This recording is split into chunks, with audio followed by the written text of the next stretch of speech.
रमाबाई कॉलनीचा हा प्रश्न अनेक दिवसांपासून प्रलंबित आहे. एसआरए स्कीम या ठिकाणी आहे ना, या ठिकाणी काही शाळे असल्यामुळं ती स्कीम राबवता नाही.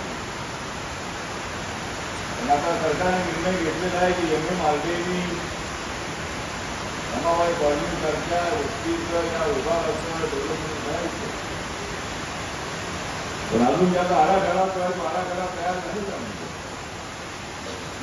माझ्या गावकऱ्यांनी सांगितलं की या संबंधातली सविस्तर माहिती आम्हाला मिळाली पाहिजे. एकदा आपण ही बैठक आपण बोलूया. MMRDA आहे, SRA आहे, मंत्रालयाचे अधिकारी आहे. MMRDA कशा पद्धतीने डेव्हलपमेंट करणार आहे, लोकांना किती उठाचं घर मिळणार आहे,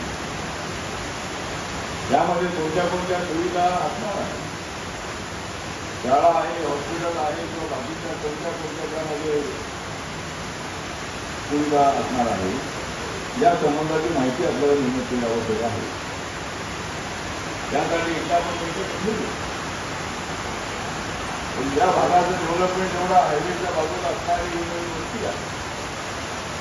दुसऱ्या बाजूला सगळ्या बिल्डिंग उभ्या आहेत, एका बाजूला सगळ्या झोपडपट्ट्या या ठिकाणी उभ्या आहेत.